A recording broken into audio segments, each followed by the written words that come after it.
ছিলেন জ্ঞানী, শয়তান শুদ্ধা। আল্লাহ পাক যখন সকলকে বললেন উসজুদু লিআদামা, সবাই মিলে আদমকে সেজদা দাও, ফাসাজাদু, সবাই মিলে সেজদা করলো, ইল্লা মিস্টার ইবলিস সেজদা করলো না। আবা ওয়াস্তাকবারা ওয়া কানা মিনাল কাফিরিন, কপাল পুড়ল, জম্মের পোড়া।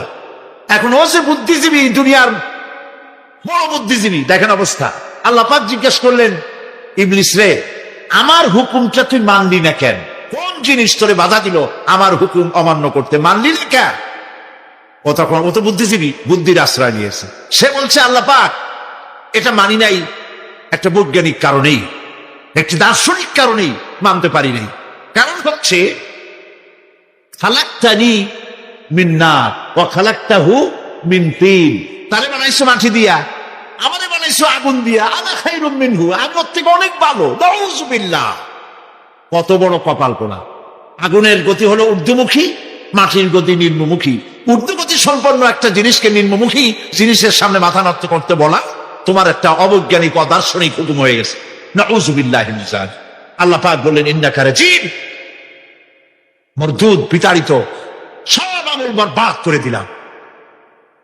দেখেন, অপরাধ শয়তান করেছে, অপরাধ আদম আলাইহিস সালাম করেছে। একজন অপরাধ করে শয়তান হয়ে গেল, আর একজন অপরাধ করে আল্লাহ পয়গম্বর হয়ে গেলেন। সুবহানাল্লাহ বলবেন না কেন? কারণ হলো শয়তান বুদ্ধিজীবী, বুদ্ধির আশ্রয় নিল। আদম আলাইহিস সালাম তিনি বুদ্ধির আশ্রয় নেন নাই, তিনি আকলের, তার জ্ঞানের কাছে তিনি আশ্রয় নিয়েছেন। অর্থাৎ তিনি চিন্তা করতেছিলেন যে আল্লাহ পাক আমাকে নিষেধ করলেন একটা গাছের কাছে যেতে, আমিও গেলাম, বউও গেল, যা নিষেধ করলেন সেটা করলাম। এখন যদি আল্লাহ আমারে প্রশ্ন করেন যে আমার হুকুম অমান্য করলা কেন, কি জবাব দেব? আদম আলাইহিস সালাম জবাব খুঁজে পাচ্ছিলেন না। কিন্তু আমি ওই আয়াত তেলাওয়াত করার পর সর্বপ্রথম সেই ছাত্র জীবনে আমি চিন্তা করলাম জবাবটা একটা দিতে উনি পারতেন। ছাত্র মানুষের মধ্যে তো নানান চিন্তা আসে, তো আমার চিন্তা আসলো উনি একটা জবাব তো দিতে পারতেন, আমাদের আবাল বাসার একটা জবাব তো দিতে পারতেন, এই যে আল্লাহ পাক সবই ঠিক আছে, অপরাধ আমি করেছি, ভুল আমি করেছি, কিন্তু আমার এটা জানতে ইচ্ছে হয় জান্নাতের সমস্ত নাজ নেয়ামত আমার জন্য তুমি জায়েজ করে দিলা, যে গাছটার কাছে যাওয়া যাবে না, ফল খাওয়া যাবে না, এরকম একটা গাছ জান্নাতের মধ্যে বানাইয়া আমার বিপদে ভালাইলা কেন? এরকম একটা জবাব তিনি দিতে পারতেন, কিন্তু তিনি দেন নাই। কারণ তিনি বুঝতে পেরেছেন মহাশক্তিধর আকাশ আর জমিনের মালিক আল্লাহ রাব্বুল আলামিনের সামনে আর্গুমেন্ট চলে না, তার সামনে আর্গুমেন্ট চলে না, সারেন্ডার চলে, আত্মসমর্পণ করা চলে। হযরত আদম আলাইহিস সালাম কোন আর্গুমেন্টের কাছে গেলেন না, কেঁদে কেঁদে অস্থির হয়ে যাচ্ছেন। আল্লাহ রাব্বুল আলামিন যখন প্রশ্ন করবেন, আদম রে, আমার হুকুম ভাঙলি কেন, অমান্য করলি কেন, কি জবাব দেব? আর ঠিক সেই মুহূর্তেই রব্বুল আলামিন প্রশ্ন করলেন, আদম রে, আমার হুকুম অমান্য করলে কেন? হযরত আদম আলাইহিস সালাম কোন বুদ্ধির আশ্রয় না নিয়া তার জ্ঞান তাকে বলে দিল, আল্লাহ তাকে কালেমা শিখায় দিলেন। উদ্বুদ্ধ হয়ে তিনি আল্লাহ রাব্বুল আলামিনের সামনে মাথা নত করে দিয়ে বললেন, রব্বানা যালামনা আনফুসানা ওয়া ইন লাম তাগফির লানা ওয়া তারহামনা লানাকুনান্না মিনাল খাসিরিন। পড়েন সবাই, রব্বানা যালামনা আনফুসানা ওয়া ইন লাম তাগফির লানা ওয়া তারহামনা লানাকুনান্না মিনাল খাসিরিন। রব্বানা যালামনা, হে আল্লাহ, আমি আমার নফসের পরে, যালামনা আনফুসানা, আমি আমার নফসের পরে জুলম করেছি, অত্যাচার করেছি। ওয়া ইন লাম তাগফির লানা, তুমি যদি আমাকে ক্ষমা না করো। জ্ঞান কত দেখেন, শুধু ক্ষমা চান নাই, বলেছেন তুমি যদি আমাকে ক্ষমা না করো, ওয়া তারহামনা, আর যদি দয়া না করো, লানাকুনান্না মিনাল খাসিরিন, আমি ক্ষতিগ্রস্ত হয়ে যাব। কতটা জ্ঞানের অধিকারী তিনি! তিনি এটা বললেন না যে শুধু মাফ করে দাও, শুধু মাফ করলে হবে না, মাফও করা লাগবে, আর আগে যেমন দয়া করতে আসলেও করতে সেটাও করা লাগবে। সুবহানাল্লাহ। আল্লাহ পাক রাজি হয়ে গেলেন, রাজি হন নাই? আল্লাহ রাব্বুল আলামিন হযরত আদম আলাইহিস সালামকে শুধু ক্ষমা করলেন না, ক্ষমাও করলেন, আর নবীর মর্যাদা দিয়ে আল্লাহ রাব্বুল আলামিন দুনিয়ায় পাঠাইয়া দিলেন। সুতরাং বুদ্ধি দিয়ে কাফেররা বুদ্ধির আশ্রয় গ্রহণ করে সর্বনাশ করেছে, যে পরকাল হইতে পারে না, মরে যাব আবার উঠবো, আবার এই শরীর কেমনে তৈরি হবে, এইটা তাদের বুদ্ধিতে কুলায় নাই। কিন্তু বুদ্ধি দিয়া চিন্তা করলে বোঝা যাইতো যে হ্যাঁ, পরকাল একটা হইতে পারে। আর একটা কথা বলি, সেটা হলো এই, বহুত মানুষ আছে পরকাল বিশ্বাস করে না, আছে না? এমন আছে। এখন আমরা বিশ্বাস করি পরকাল, আমরা কারা কারা বিশ্বাস করি হাত উঁচু করে দেখান তো। আলহামদুলিল্লাহ বলি, বলেন আলহামদুলিল্লাহ। এখন যারা বিশ্বাস করে না তাদেরকে জানাতে চাই, আমরা যারা পরকালে বিশ্বাস করি, তাহলে পরকাল যদি না হয়, কিয়ামত যদি না হয়, বিচার আচার যদি কিছু না হয়, আমরাও বেঁচে গেলাম, আপনারাও বেঁচে গেলেন। কিন্তু সত্য সত্যই যদি পরকাল একটা হয়, বিচার যদি হয়, আমরা বেঁচে যাব, ফেসে যাবা তোমরা। যেমন আমাদের ইউনিভার্সিটিতে ঢাকা বিশ্ববিদ্যালয়ে একজন ছিল, বেটা মরছে, হ্যাঁ আমি নাম নাই নিলাম, আপনারা তো বুঝে ভালাইছেন। সে কয় যে পরকাল বিশ্বাস করি না, বিয়ে টিয়া মানি না, মরা এটা হইতে পারে, কিন্তু মরার পরে আরেকটা জীবন হবে, ওইখানে হিসাব হবে, বিচার হবে, এই সমস্ত মানি না। এর থেকে আমারে তোমরা, আমি মরার পর, হ্যাঁ মানে গোসল করাইও না, কাফন পরাইও না, জানাজা মানাজা এগুলি আমি বিশ্বাস করি না। নাউযুবিল্লাহ। কত বড় কপাল পোড়া, কত বড় কপাল পোড়া। ও মরার পর তার এই চিন্তা সম্পর্কে যখন আমি জানতে পেরেছি, আমার ধারণা হয়েছে ওই লোকটার উপরে আমার খুব দুঃখ হয় না। যেরকম কত কাফের আসছে, কত নাস্তিক আসছে, বিদায় হয়ে গেছে, এগুলো কোনো ব্যাপার না দুনিয়ার ইতিহাসে। সব থেকে বড় ব্যাপার হলো এই লোকটি বাংলা বিভাগে বছরের পর বছর, যুগের পর যুগ শিক্ষকতা করেছে ঢাকা বিশ্ববিদ্যালয়ে। সে কত সোনার টুকরা ছেলেকে কয়লার খনি বানায় দিয়েছে। এই জন্য বিশ্ববিদ্যালয়ে যারা চাকরি করে, সরকারের দেখা উচিত তাদেরকে চাকরি, সেখানে শিক্ষকতা করার জন্য কাদেরকে নিয়োগ করা হচ্ছে, তারা নামাজি কিনা, তারা পরিষ্কার কিনা, তারা জেনাকার কিনা, তারা মদ খায় কিনা, তারা শয়তানি করে কিনা, দেখে শুনে ভালো মানুষ দেওয়া উচিত। মরে গেল, তারপরে তাকে রাখা হলো ডায়াবেটিক সেন্টারের মারিচুয়ারি ডিপ ফ্রিজের মধ্যে। তিনি বলে গেলেন, আমি মরার পর আমাকে মেডিকেল কলেজে পাঠায় দিও, তারা আমারে কাটা ছেঁড়া করিয়া তারপরে অপারেশন শিখবে। তো তার নসিহত অনুযায়ী তাই করা হলো, ওসিয়ত অনুযায়ী। যখন মেডিকেল কলেজের ছেলেরা টের পেল যে ওই নাস্তিকরে আনতেছে মেডিকেল কলেজে অপারেশন করে আমাদের শেখাবার জন্য, তারা বললো আল্লাহর রাস্তায় মাপ চাই, এই শয়তানের এদিকে আনবেন না। কারণ সারা জীবন সে আল্লাহরে মানে অস্বীকার করেছে। পরে কাটা ছিঁড়া করে আমরা যদি কিছু শিখি, তো তাই দিয়া যে রুগী ভালো হবে অপারেশন করলে সেটাও পারবে। সুতরাং মাপ চাই, ফিরাও। ফিরাইয়া এখন ওইটার কি অবস্থা হয়েছে আমি জানি না, লেটেস্ট নিউজ জানি না কোথায় আছে। যদি এখন কবর তো কপালে হইল না, এখন যদি রাস্তাও ভালায় দেয়, আমাদের দেশে কুত্তাও খাবে না। কারণ কুত্তাগুলি আমাদের দেশে এত অভদ্র না যে এত পচা বাসি লাশ খাবে। ওদের একটা রুচি টুচি আছে। প্রিয় ভাই সব, এদের চিন্তা, এদের বুদ্ধি হলো, এদের বুদ্ধি সীমিত বুদ্ধি। আর আল্লাহ কোরআনে বুদ্ধির কথা বলেন নাই, আল্লাহ বলেছেন জ্ঞানের কথা। আর ওরা হলো বুদ্ধিজীবী। ওরা কি জীবী কর? বুদ্ধিজীবী। আচ্ছা, আপনারা একটা প্রশ্নের জবাব দেন তো, দুনিয়ার সব থেকে বড় বুদ্ধিজীবী কেনা? মাশাআল্লাহ, আপনাদের ওয়াজ না শুনাইলেও হবে, আপনারা তো জানিয়ে ফেলেছেন সব। সব থেকে বড় বুদ্ধিজীবীর নাম হলো শয়তান, আর সব থেকে বড় জ্ঞানীর নাম হযরত আদম আলাইহিস সালাম। মানুষের মধ্যে সর্বপ্রথম আল্লাহ তাকে জ্ঞান দান করেছিলেন। সুবহানাল্লাহ। আল্লাহ পাক কোরআনের মধ্যে কোথাও বলেন নাই যে আমি বুদ্ধি দিছি। আল্লাহ পাক বলেছেন ওয়া আল্লামা আদামাল আসমাআ কুল্লাহা, আমি আদমকে সমস্ত জিনিসের জ্ঞান দিয়েছি, নামগুলা শিখাইছি। সুবহানাল্লাহ। ওয়ালাকাদ আতাইনা লুকমানাল হিকমা, আমি লোকমানকে জ্ঞান দান করেছি। ওয়ালাকাদ আতাইনা দাউদা ওয়া সুলাইমানা ইলমা, আমি দাউদ আর সুলাইমানকে কি দিছি? বুদ্ধি দিছি। কি দিছি? জ্ঞান দান করেছি। ইব্রাহিম আলাইহিস সালাম বলেছেন, হে আমার আব্বা, হে আমার পিতা, আমার কাছে এমন জ্ঞান এসছে যে জ্ঞান আপনার কাছে নাই। ফাত্তাবিউনি আহদিকা সিরাতান সাবিয়্যা, আপনি আমার অনুসরণ করে আমি আপনাকে সোজা রাস্তায় উঠাই দেব। সুবহানাল্লাহ, আমার কাছে এমন ইলম আসছে। কোরআনে কারীম আল্লাহ রাব্বুল আলামিন বুদ্ধি শেখো, আল্লাহর কাছে বুদ্ধি কামনা করো, এটা তিনি এক জায়গাও বলেন নাই। বলেছেন আমার কাছে দোয়া চাও, রব্বি জিদনি ইলমা। পড়েন সবাই, রব্বি জিদনি ইলমা। আবার বলেন, রব্বি জিদনি ইলমা। আয় আল্লাহ, তুমি আমার জ্ঞান বৃদ্ধি করে দাও। কাফেরেরা তিনটি জিনিসের প্রথম জিনিসের সাথে তারা দ্বিমত খুব একটা করতে পারে নাই। তারাও জানতো যে আল্লাহ এক আছেন। তাদের যে দেবতাগুলি ছিল এ সম্পর্কে তাদের ধারণা ছিল যে দেবতাগুলিও ওই আল্লাহর তৈরি করা, তবে আল্লাহর কাজের এরা হলো অংশীদার। যেরকম গভর্নমেন্টের একজন প্রধানমন্ত্রী থাকে আর একজন প্রেসিডেন্ট থাকে, আর বিভিন্ন বিভাগে মন্ত্রীরা থাকে, আল্লাহরও এইভাবে রাষ্ট্র, আল্লাহ বা ভগবান বা গড, তারও এই বিশ্ব এগুলিকে পরিচালনা করার জন্য বিভিন্ন মন্ত্রণালয় আছে। আর ওই সব মন্ত্রণালয়গুলিতে আমাদের দেব দেবতাগুলিকে এইভাবে শরীক করে রাখা তিনি রেখেছেন। এটা হলো তাদের ধারণা।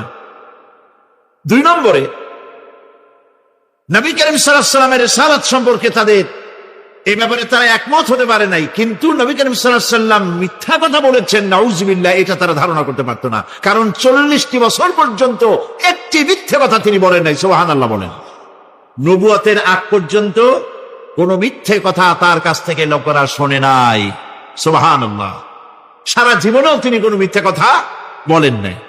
তৃতীয় যে বিষয়টি, এই বিষয় ছিল তাদের মারাত্মক প্রশ্ন, সেটাই আপনাদের সামনে আমি বলবো ইনশাআল্লাহ। তবে স্রষ্টা সম্পর্কে, আল্লাহ সম্পর্কে তাদের ধারণা ছিল এই।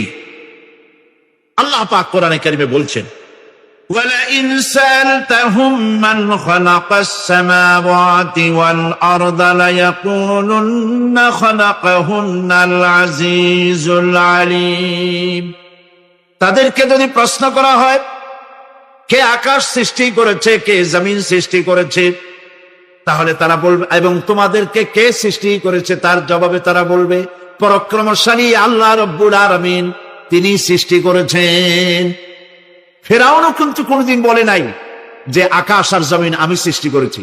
নমরুদও কোনোদিন বলেনি আকাশ আর জমিন আমি সৃষ্টি করেছি। কেউ নিজেকে স্রষ্টা বলে কেউ দাবি করেনি।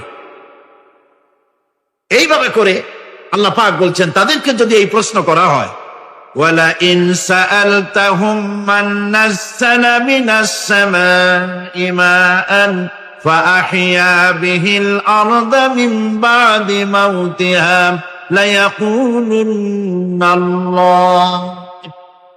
আল্লাহ পাক বলেন, তাদেরকে যদি প্রশ্ন করা হয় আকাশ থেকে কে পানি বর্ষণ করছে এবং এই পানি দিয়ে মৃত্যু জমিনকে কে জিন্দা করে দিল, এই প্রশ্ন যদি করা হয়, তারা বলবে আল্লাহ। কি জবাব দেবে বলুন? আকাশ থেকে পানি বর্ষণ কে করে? জমিন, এই মরা জমিনকে আকাশের পানি দিয়ে, বৃষ্টির পানি দিয়ে জমিনটাকে সিক্ত করে দিয়ে ফসল উৎপাদনের ব্যবস্থা কে করে দেন? কাফেরেরা এটাকে অস্বীকার করত না। এরপরে যদি তাদের জিজ্ঞেস করা হতো, وَلَئِنْ سَأَلْتَهُمْ مَنْ خَلَقَهُمْ لَيَقُولُنَّ اللَّهُ, যদি প্রশ্ন করা হতো তোমাদেরকে কে সৃষ্টি করেছে, তার জবাবেও তারা বলতো আল্লাহ। এই আল্লাহর ব্যাপারটি নিয়ে তারা কোনো প্রশ্ন তুলতো না, যে আমরা সৃষ্টি করেছি কথা বলতো না। নবী করিম সাল্লাল্লাহু আলাইহি ওয়াসাল্লামের রিসালাত সম্পর্কেও তারা, তিনি মিথ্যা কথা বলছেন, নাউযুবিল্লাহ, একথা বলতেও তারা সাহস পাইতো না। যেহেতু সারা সমাজ তাকে আল আমিন বলেছে, সাদেক বলেছে, 40 বছর পর্যন্ত লোকেরা তাকে সাদেক, সত্যবাদী, আল আমিন বলেছে। আল্লাহ পাক তাকে সেইভাবেই তৈরি করেছেন। যে বিষয়টি নিয়ে তাদের মধ্যে সব থেকে চিন্তা ছিল, যেটা নিয়ে তারা সব থেকে বেশি গবেষণা করত, সেটি হলো নবী করিম সাল্লাল্লাহু আলাইহি ওয়াসাল্লাম যখনই বলেছিলেন যে পরকাল আছে, আখিরাত আছে, এইটা নিয়ে তাদের মাথায় যন্ত্রণা সৃষ্টি হলো। হাটে মাঠে ঘাটে তারা যেখানেই যেত, খালি তারা আলোচনা করতে, শুনছো কথা, আমরা নাকি মরে যাব, তারপরে নাকি আমাদেরকে আল্লাহ পাক কিয়ামতে উঠাবেন। এবং সেইখানে নাকি আমাদের সমস্ত কিছু জিজ্ঞাসা করা হবে, ওইখানে নাকি সব কথার জবাব দেওয়া লাগবে। এমন কথা বাপের কাছেও শুনি নাই, দাদার কাছেও শুনি নাই, কি সব আজে বাজে কথা এখন আমরা শুনতেছি। এই জাতীয় তারা ঠাট্টা বিদ্রুপ ইত্যাদি। আম্মা ইয়াতাসাআলুন আনিন নাবাইল আযীম আল্লাযী হুম ফীহি মুখতালিফুন কাল্লা সায়া'লামুনা সুম্মা কাল্লা সায়া'লামুন। সূরা নাবা মক্কায় অবতীর্ণ, 2টি রুকু, 40টি আয়াত।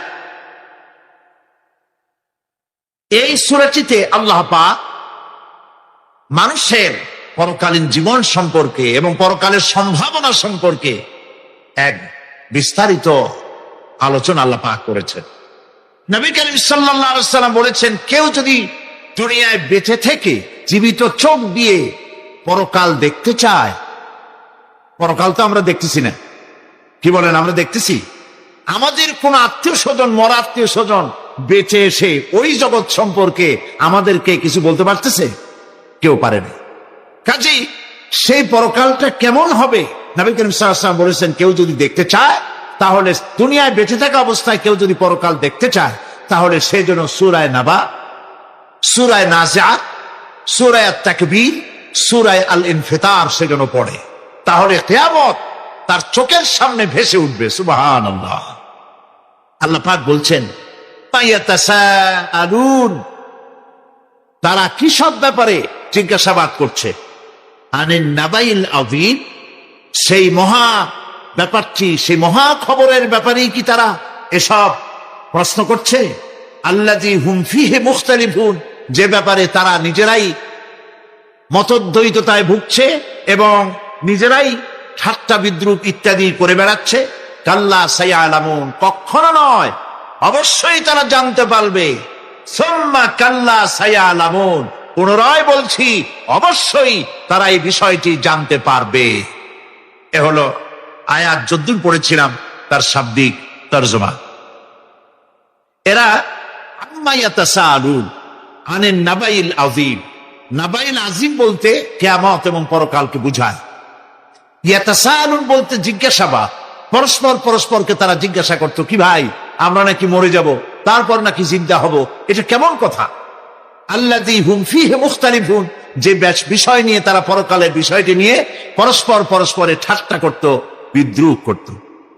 পরকাল সম্পর্কে অবিশ্বাসী যারা ছিল, তাদের প্রশ্নগুলো কিরকম ছিল, কোরআনে কারীম তা বিধৃত করছে। প্রিয় ভাই সব, কোরআন কোনো গোপন কিতাব নয়।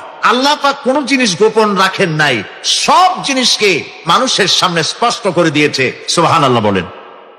কিন্তু এখানে একটা দুঃখ আছে, সেটা হলো এই যে কোরআন শরীফ সম্পর্কে আমাদের মুসলমানদের একটি গ্রুপ, একটি দল, তারা বলে বেড়ান যে কোরআন তো আসলে আমরা বুঝবো না, আমরা হলাম পাবলিক, কোরআনের আমরা বুঝবো কি, এগুলি সব আলেম ওলামাদের কাম, আমরা বুঝবো না।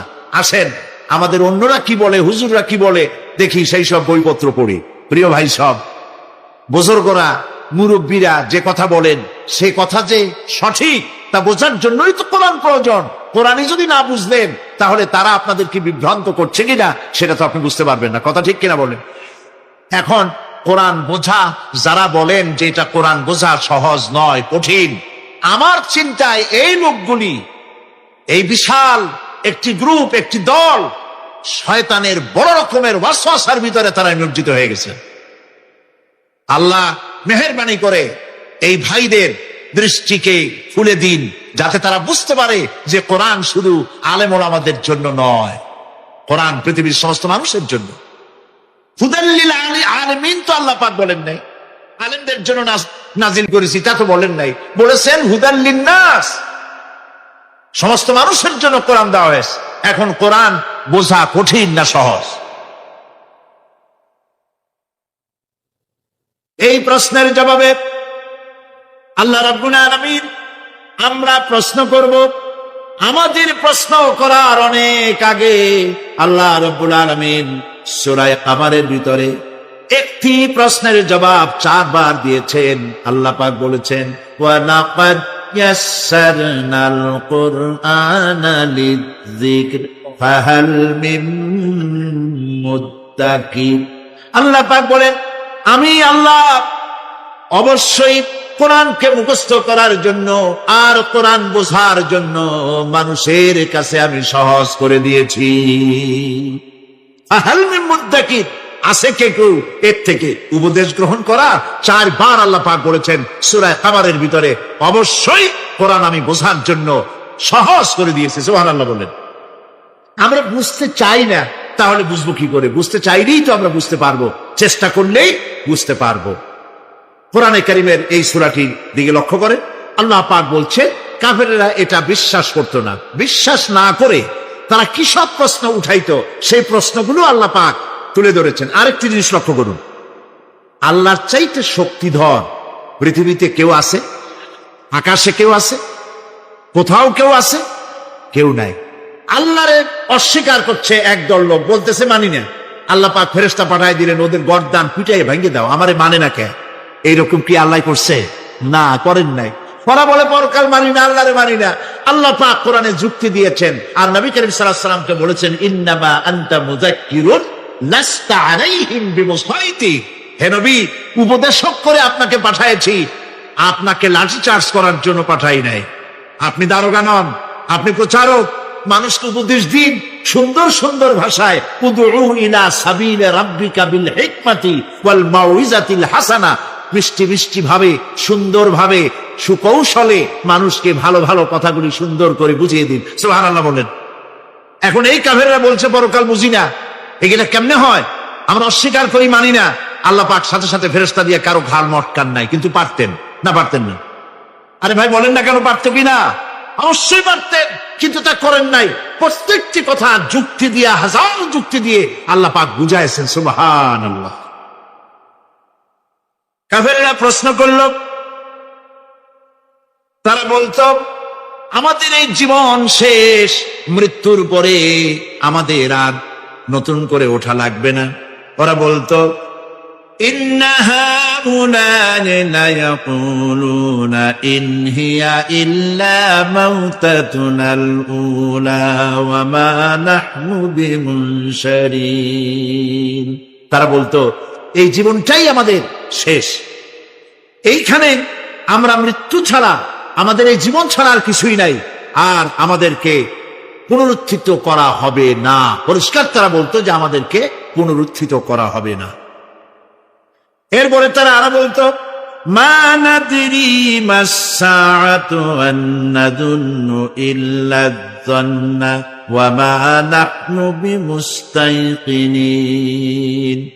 ওরা বলতো কিয়ামত কি জিনিস তা আমরা জানি না, আমরা বুঝি না, আমরা শুধু অনুমান করি মাত্র, আর আমাদের বিশ্বাস হলো আমাদেরকে কখনোই উঠানো হবে না, পুনরুত্থিত আমরা হব না। প্রিয় ভাই সব, এইভাবে তারা পরকালকে অস্বীকার করার কথাগুলি তারা বলতো। কাফেরেরা প্রশ্ন তুলতো আমরা আর আমাদের মৃত্যুর পরে আর আমাদেরকে জিন্দা করা হবে না। আখিরাতের জীবন সম্পর্কে কাফেরেরা আরো বলতো ওয়াকালু আইযা কুন্না ইযামান ওয়া রুফাতান আইন্না লামাবউসুনা খালকান জাদীদা। তারা বলতো যে আমরা মরে যাওয়ার পর আমাদের গোশতগুলি মিশে যাবে, হাড্ডি গুড্ডিগুলি পচে যাবে, এরপরে আমাদেরকে নতুন করে চিন্তা করা হবে। এটা মাথার মধ্যে ঢোকে না, কি আশ্চর্য ধরনের কথাটা হবে কি করে? কাফের বেঈমানেরা আরো নানা ধরনের প্রশ্ন তারা করত। তারা বলতো আইদা মিতনা ওয়া কুন্না তুরাবান যালিকা রাজউন বাঈদ। আমরা মাটিতে মিশে যাব, তারপরেও কি আমাদেরকে চিন্তা করা হবে? আমাদেরকে আবার উঠানো হবে? এটা তো বুদ্ধির, এটা চিন্তার বাইরের কথা, এটা তো মানতে পারি না। আসলে কাফেরদের এই বক্তব্য অনুযায়ী পরকালের জীবন বুদ্ধি বহির্ভূত নয়।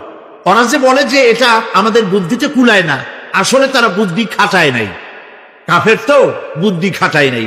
কোরআন আল্লাহ পাক মেহেরবানি করে আমাদের দিয়েছেন। কি করে দিয়েছেন? মেহেরবানি করে দিয়েছেন। দয়া করে আল্লাহ পাক আমাদের কোরআনে কারীম দান করেছেন। কোরআন না এলে পৃথিবী অন্ধকার হয়ে যেত, আল্লাহর বাণী না এলে আমরা ধ্বংস হয়ে যেতাম, পৃথিবী, এ সুন্দর পৃথিবী আমরা দেখতে পেতাম না। আজকের পৃথিবীর মানুষের জন্য পরোপকার, শিষ্টাচার, ভদ্রতা, ভালোবাসা, মুরব্বীদেরকে শ্রদ্ধা করা, ছোটদেরকে স্নেহ করা, এই যাবতীয় গুণাবলী, যাবতীয় মানবিক মৌলিক গুণাবলী, এ সবকিছু দিয়েছে কোরআনে কারীম, সবকিছু দিয়েছে আম্বিয়া আলাইহিমুস সালাম। তাদের অবদান অনস্বীকার্য। আজকে আসুন কোরআনে কারীম থেকে আমরা আল্লাহ পাকের বয়ান, আল্লাহ পাকের কালাম থেকে আলোচনা শুরু করি। আমি সেখান থেকে আলোচনা করতে চাই আজকে, যেখান থেকে আল্লাহ রাব্বুল আলামিন আমাদেরকে বলেছেন যে কোরআন আমি তোমাদেরকে দয়া করে শিক্ষা দিয়েছি, এ কোরআন আমি মেহেরবানি করে তোমাদেরকে শিখাইছি। কোরআন আমাদেরকে কি শিখালো, আল্লাহর দয়া কি শিখালেন, কি কোরআন থেকে পেতে পারি কি, এ কথাগুলি এবারের তাফসীরের মাহফিলে আলোচনা করব ইনশাআল্লাহ, যদি আল্লাহ পাক তৌফিক দেন। ওমা তৌফিকি ইল্লা বিল্লাহ, সুবহানাকা লা ইলমা লানা ইল্লা মা আল্লামতানা। আমি তো আসলে কিছুই বলতে পারবো না, পারবো ততটুকুন যতটুকুন মনিব আমাকে বলার জন্য মেহেরবানি করবেন। আসুন শয়তানের ওয়াসওয়াসা থেকে আল্লাহ পাকের কাছে পানাহ চেয়ে নিই। আউযু বিল্লাহি মিনাশ শাইতানির রাজীম। বিতাড়িত মরদুদ শয়তানের ওয়াসওয়াসা থেকে আল্লাহ পাকের কাছে পানাহ চাই। পরম করুণাময় আল্লাহ রাব্বুল আলামিনের নামে শুরু করা যাচ্ছে।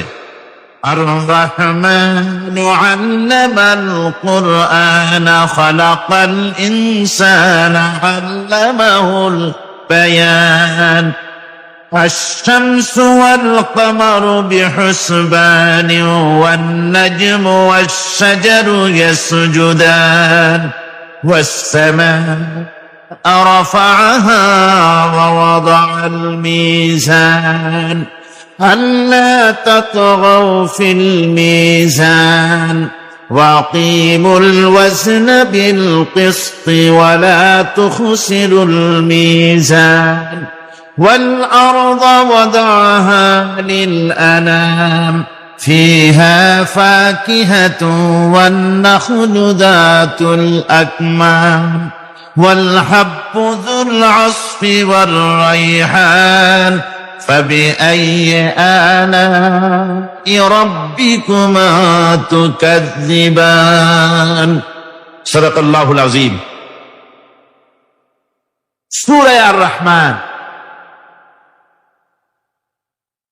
কোরআনে কারীম 27 পারা সূরা আর-রহমান। সূরাটি সমস্ত তাফসীর কারকগণ এবং ইতিহাসবেত্তা মুহাদ্দিসিন তাদের অধিকাংশই বলেছেন সূরাটি রাসূল করিম সাল্লাল্লাহু আলাইহি ওয়াসাল্লামের মক্কি জিন্দেগিতে অবতীর্ণ হয়েছে। সূরাটির নাম হয়েছে আর-রহমান। যেহেতু সূরাটি শুরু হয়েছে আল্লাহ পাকের এই নাম দিয়ে, এই পবিত্র নাম দিয়ে, সেহেতু এই নামটি দিয়েই সূরার নামকরণ করা হয়েছে। আর রহমান এ নাম দিয়ে সূরাটি শুরু করার যে কারণ রয়েছে সেগুলি হচ্ছে এই যে সূরাটি শুরু থেকে নিয়ে শেষ পর্যন্ত আল্লাহ পাকের অফুরন্ত দয়া, অসীম রহমতের কথা, করুণার কথা, দয়ার কথা আল্লাহ পাক এই সূরাটির ভিতরে বর্ণনা করেছেন। মানুষকে যত নিয়ামত তিনি দিয়েছেন সেই নিয়ামতের কথা, করুণার কথা, দয়ার কথা তিনি এখানে বলেছেন। এরপরে এই সূরাটির বিষয়বস্তু হচ্ছে যে কোরআনে কারীমের মূল যতগুলি কোরআনে কারীমের মধ্যে যত সূরা আছে তার মধ্যে সূরা আর-রহমান হচ্ছে একমাত্র সূরা যে সূরাটির ভিতরে আল্লাহ পাক মানুষ এবং এই পৃথিবীর ইচ্ছা এবং চেষ্টার শক্তিশালী আরেকটি জীব জিন, যাদেরকে আল্লাহ পাক এই সূরাটির ভিতরে একই সাথে সম্বোধন করেছেন, মানুষকে আর জিনকে। কোরআনে কারীমের অন্য কোন সূরায় মানুষ আর জিনকে একসাথে সম্বোধন করা হয়নি, যা করা হয়েছে সূরা আর-রহমানের ভেতরে। আর জিন হচ্ছে মানুষের পরই ইচ্ছা এবং শক্তি, চেষ্টা এবং শক্তি সম্পন্ন একটি জীব। আল্লাহ পাক তার সীমাহীন এই জিন এবং ইনসানকে এই সূরার মাধ্যমে আল্লাহ পাক তার সীমাহীন দয়া, তার করুণা ইত্যাদি এই জাতিকে, জিন এবং মানুষকে বুঝাইছেন, এবং মানুষ আর জিন জাতি তাদের অসহায়ত্ব আল্লাহ পাক বুঝিয়েছেন। কিয়ামতের দিন তাদেরকে আল্লাহর দরবারে জবাবদেহি করতে হবে, এই ব্যাপারটিও আল্লাহ পাক তাদেরকে বুঝিয়েছেন। এছাড়া আরো একটি কথা এই সূরাটির ভিতরে পাওয়া যায়, সেটা হচ্ছে বোঝা যায়, সেটা হচ্ছে এই যে রাসূল করিম সাল্লাল্লাহু আলাইহি ওয়াসাল্লাম শুধুমাত্র মানুষের জন্য নবী নন, তিনি জিনেদের জন্য নবী। তাই তার মুখ থেকে কোরআন, মানুষের দাওয়াত, জিনেদের কাছে দাওয়াত আল্লাহ পাক তার মুখ থেকে বের করিয়েছেন। তিনি শুধু মানুষের নবী ছিলেন না, তিনি ছিলেন গোটা বিশ্ববাসীর নবী। এজন্য রাসূল করিম সাল্লাল্লাহু আলাইহি ওয়াসাল্লাম হচ্ছেন বিশ্ব নবী। রাসূল কি নবী?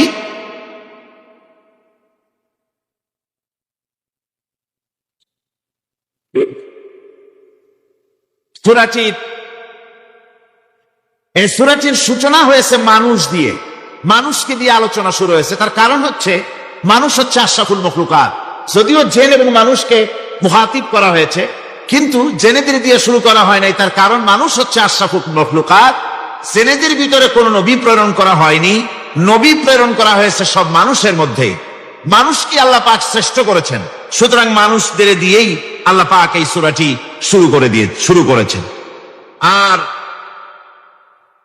কোরআনে কারীমে এখানে আল্লাহ রাব্বুল আলামিন মানুষের ব্যাপারে কোরআনে কারীমের মধ্যে হেদায়েতের কথাগুলি বলেছেন। যেহেতু হেদায়েতের মালিক হচ্ছেন আল্লাহ পাক, পথ নির্দেশ করতে পারেন, পথ দেখাতে পারেন আল্লাহ সুবহানাহু ওয়া তাআলা। মূল পথ দেখাবার মালিক হচ্ছেন তিনি। কোরআনে কারীম বলছে, ওয়া আলাল্লাহি কাসদুস সাবিলি ওয়া মিনহা জাইরুন ওয়ালাউ শাআ লাহাদাকুম আজমাইন। আল্লাহ রাব্বুল আলামিন বলেন, সোজা রাস্তা বলে দেওয়ার দায়িত্ব আমি আল্লাহ রাব্বুল আলামিনের উপরে। সোজা কথা, সোজা রাস্তা, সোজা পথ বলে দেওয়ার দায়িত্ব আমার উপরে। আমি দেব সোজা রাস্তাটা বলে। যেখানে রয়েছে অসংখ্য বাঁকা পথ, এই পৃথিবীতে অসংখ্য বাঁকা পথ রয়েছে, সেই বাঁকা পথের মধ্যে সোজা রাস্তাটা বলে দিবেন কে বলুন? আল্লাহ পাক। তিনি সোজা রাস্তা বলে দিয়েছেন জনাবে মুহাম্মদ রাসূলুল্লাহ সাল্লাল্লাহু আলাইহি ওয়াসাল্লাম। তাকে দিয়ে, তার মাধ্যমে তিনি সোজা রাস্তা এই পৃথিবীর মানুষকে কোরআনে কারীম দিয়ে সোজা রাস্তা বলেছেন, সহজ রাস্তা বলেছেন। সহজ রাস্তা আর সোজা রাস্তা হচ্ছে ইসলাম। কোরআনের মাধ্যমে আল্লাহ পাক সে কথাগুলি আমাদেরকে বুঝিয়েছেন। শুরু হচ্ছে সূরাটি আর রহমানু আল্লামাল কুরআন। রহমান, তিনি এই কোরআন শিক্ষা দিয়েছেন। তিনি মানুষ সৃষ্টি করেছেন এবং তাকে কথা বলা শিখিয়েছেন। চন্দ্র এবং সূর্য একটা নির্ধারিত একটা হিসাবের অনুসরণ করছে। তারকাসমূহ এবং সমস্ত বৃক্ষরাজি আল্লাহর সিজদায়, আল্লাহর সামনে সিজদায় অবনত হয়ে আছে। সূরাটি শুরু করা হয়েছে আর রহমান দিয়ে। এখানে এর অর্থ এই নয় যে কোরআন শরীফকে রাসূল করিম সাল্লাল্লাহু আলাইহি ওয়াসাল্লাম কোরআনের শিক্ষা রাসূলের শিক্ষা নয়, বরং আল্লাহর শিক্ষা। কোরআনের শিক্ষাটা কার? আল্লাহর শিক্ষা। এই কথা বোঝাবার জন্য আল্লাহর একটি সিফাতি নামের পরিবর্তে, আল্লাহ পাকের জাতি নামের পরিবর্তে সিফাতি নামের প্রয়োজন ছিল না। কিন্তু আল্লাহ পাক এখানে সিফাতি নাম রহমান ব্যবহার করলেন কেন?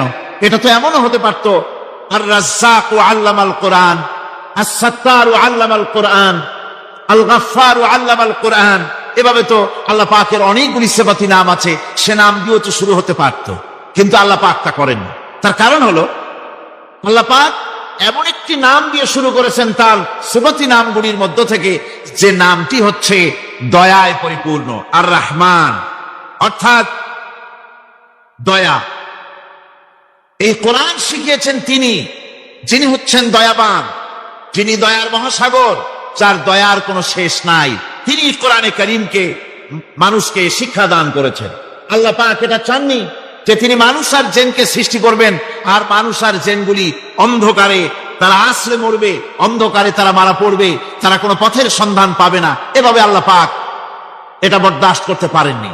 তাই তিনি কোরআন মানুষকে শিক্ষা দিয়েছেন, এমন এক কোরআন দিয়েছেন দয়া করে, যে কোরআনের উপরে নির্ভর করে ত্রুটিমুক্ত জীবন যাপনের, যে কোরআনের উপরে নির্ভর করে পরকালের কল্যাণ, যে কোরআনের উপরে নির্ভর করে এই পৃথিবীতে সুখ শান্তি স্থিতিশীলতা, এই পৃথিবীর স্বস্তি, এই পৃথিবীর আরাম, এ সব কিছু নির্ভর করে কোরআনের শিক্ষার উপরে। সেই জন্য আল্লাহ রাব্বুল আলামিন কোরআনে কারীম শিক্ষা দিয়েছেন। তাই তার আগে তিনি তার নামকে বলেছেন রহমান। এ কোরআন শিক্ষা দিয়েছেন কে? রহমান। কে শিক্ষা দিয়েছেন? সবাই বলুন, কে দিয়েছেন শিক্ষা? রহমান এ কোরআন শিক্ষা দিয়েছেন। আরবি ভাষায় রহমান বলা হয় এমন একটা জিনিসকে যার ভেতরে রয়েছে নম্রতা এবং প্রীতি, ভালোবাসার একটি উৎস, যার দ্বারা তিনি অন্যকে উপকার করতে চান, স্নেহ দিতে চান, ভালোবাসা দিতে চান, মহব্বত দিতে চান। রহমতের ভিতরে এই কথাগুলি সন্নিবেশিত রয়েছে। এখন রহমত কি? আল্লাহ রহমত হচ্ছে, আল্লাহ পাক বলছেন ওয়ারহমাতি ওয়াসিআত কুল্লা শাই, আমার দয়া, আমার রহমত, আমার করুণা সমস্ত সৃষ্টি জগৎকে ঘিরে রেখেছে। আমার রহমত ছাড়া, দয়া ছাড়া এই পৃথিবী চলতে পারে না। এই পৃথিবী পরিচালিত হচ্ছে আল্লাহর রহমতের উপরে আর আল্লাহ পাকের করুণার উপরে। কোরআনে কারীম বলছে قل لمن ما في السماوات والأرض قل لله كتب على نفسه الرحمة। আকাশ ও পৃথিবীকে কে সৃষ্টি করেছেন? আকাশ এবং পৃথিবী কার? হে নবী আপনি বলুন, সেই মহান স্রষ্টার, যিনি রহমতকে, করুণাকে, ভালোবাসাকে নিজের জন্য প্রয়োজনীয় করেছেন। ভালোবাসা দেওয়া, করুণা করা, মহব্বত করা যিনি নিজের জন্য প্রয়োজনীয় করে দিয়েছেন। সৃষ্টিকে মহব্বত করার, ভালোবাসা দেওয়া, শুধু সৃষ্টিই নয় বরং দয়া এবং ভালোবাসা দিয়ে তিনি সিক্ত করেছেন।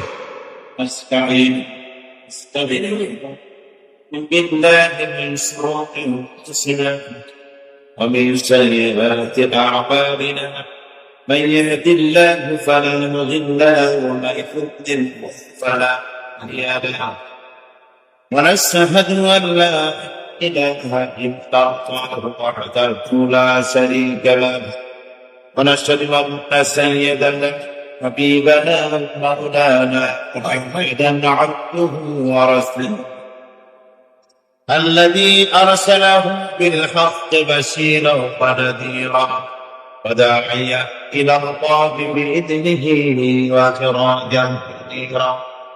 فقد قال الله تعالى في كلامه المجيد وفرقانه الحميد أعوذ بالله من الشيطان الرجيم بسم الله الرحمن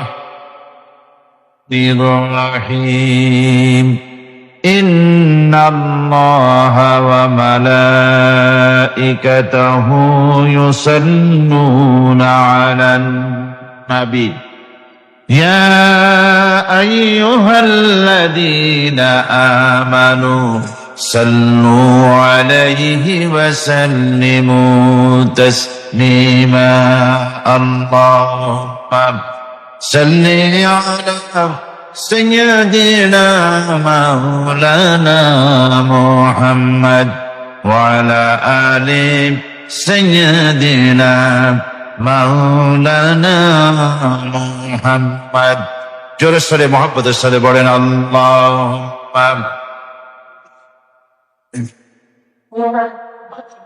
مولانا محمد وعلى آل سيدنا مولانا محمد بلغ العلا بكماله كشف الدجى بجماله حسنت جميع خصاله صلوا عليه وآله اللهم آمين. ربنا ظلمنا أنفسنا وإن لم تغفر لنا وترحمنا لنكونن من الخاسرين. رب العالمين এই বিশাল তাফসীরুল কোরআন মাহফিল ইসলামী সমাজ কল্যাণ পরিষদ কর্তৃক আয়োজিত 5 দিনব্যাপী মাহফিলের আজকের এই প্রথম দিবসে আমরা কয়েকবার দরুদ ও সালাম পড়ে তোমার দরবারে হাত তুলেছি। মেহেরবানি করে দরুদ ও সালাম টুকুন সোনার মদিনায় নবী পাকের রওজা মোবারকে পৌঁছে দাও। तमाम পৃথিবীর মাটির নিচে যত মুমিন মুমিনাত শুয়ে আছেন তাদের আরো আরো পরে সওয়াব পৌঁছে দাও রব্বুল আলামিন। এই মাহফিলের আয়োজন যারা করেছেন আর শোনার জন্য যারা এসেছেন, আয় আল্লাহ, কিয়ামতের দিন মুসিবতের সময় এ মাহফিল আমাদের সকলের জন্য নাজাতের জরিয়া বানিয়ে দিও আল্লাহ। ইয়া রব করম তু अगर करे वो बात जुबान को जो दिल पर असर करे। रब्बना तक़ब्बल मिन्ना इन्नका अंतस समीउल अलीम वतुब अलैना इन्नका अंतत तव्वाबुर रहीम। सुब्हान रब्बिका रब्बिल इज्जति अम्मा यसिफून सलामुन अलल मुरसलीन अल्हम्दुलिल्लाहि रब्बिल आलामीन।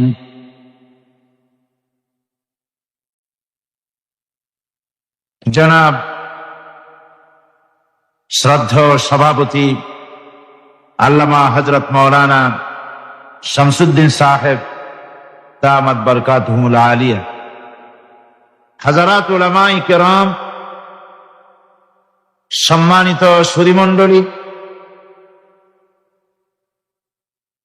উপস্থিত আমার দিনদার ইমানদার মুসলমান ভাইয়েরা, পর্দার আড়ালের বোনেরা, আসসালামু আলাইকুম ওয়া রাহমাতুল্লাহি ওয়া বারাকাতুহু।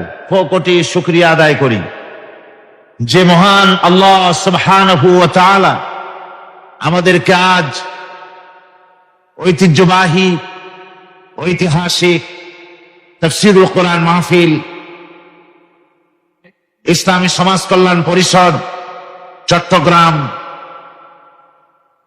তারা যে ব্যবস্থা করে থাকেন প্রতি বছর, এবছর সেই তাফসীরুল কোরআন মাহফিলের ৫৫ বার্ষিকী।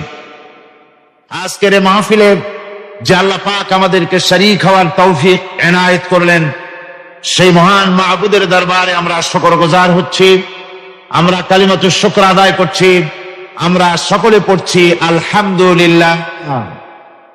মহব্বতের সাথে জোরে সোরে সবাই পড়েন আলহামদুলিল্লাহ। রব্বানা লাকাল হামদ হামদান কাসীরান তাইয়িবান মুবারাকান ফীহ। ইয়া রাব্বি লাকাল হামদু কামা ইয়ানবাগি লিজালালি ওয়াজহিকা ওয়া আযীমি সুলতানিক। আমরা আল্লাহ পাকের শুকরিয়া আদায় করছি যে আল্লাহ পাক তার আখেরি কালাম, কালামে রব্বানি কোরআনে কারীম শোনার জন্য, বোঝার জন্য আমাদেরকে এখানে হাজির করেছেন। এবং প্রতি বছর এই কোরআনে কারীমের আলোচনার ব্যবস্থাপনা যারা করেন তাদের জন্য দোয়া করা দরকার, আল্লাহ পাক যেন তাদেরকে আহলে কোরআন বানিয়ে দেন। সবাই বলুন আমিন। কোরআনে কারীমের আযীম খিদমতের জন্য আল্লাহ সুবহানাহু ওয়া তাআলা তাদেরকে যেন কিয়ামতের দিন জাহান্নাম হারাম হতে পারে এ জাতীয় জীবন যাপন করার তৌফিক যেন আল্লাহ আমাদের সকলকে দান করেন। সবাই বলি আমিন। বন্ধুগণ, আসরের নামাজের পর থেকে কোরআনে কারীমের তাফসীরের মাহফিলের কার্যক্রম শুরু হয়েছে। বিভিন্ন উলামায়ে কেরাম আপনাদের সামনে কথা বলেছেন। সর্বশেষ আপনাদের সামনে যিনি কথা বললেন, প্রখ্যাত ইসলামী চিন্তাবিদ, মুজাহিদে মিল্লাত আল্লামা হযরত মাওলানা শাহ আব্দুল জব্বার সাহেব, পীর সাহেব কেবলা বাইতুশ শরফ মাদজিল্লুহুল আলী, তিনি অত্যন্ত গুরুত্বপূর্ণ আলোচনা আমাদের সামনে রেখেছেন এবং প্রতিদিন এ ধরনের গুরুত্বপূর্ণ কথাবার্তা আপনারা শুনতে পাবেন ইনশাআল্লাহ। কোরআনে কারীম আপনারা শুনতে এসেছেন। কোরআনে কারীম হচ্ছে গোটা বিশ্বের সর্বশ্রেষ্ঠ আল্লাহ পাকের আখেরি কালাম, যে কিতাব আল্লাহ পাক অবতীর্ণ করেছেন বিশ্ব মানবতার জন্য, যে কিতাব শুধু মুসলমানদের জন্য নয়।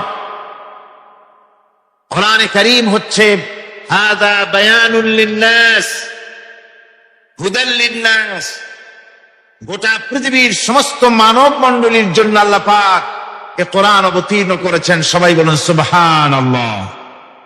কোরআনে কারীম শুধু মুসলমানদের কিতাব নয়, কোরআনে কারীম হচ্ছে বিশ্ববাসীর হেদায়েতের কিতাব।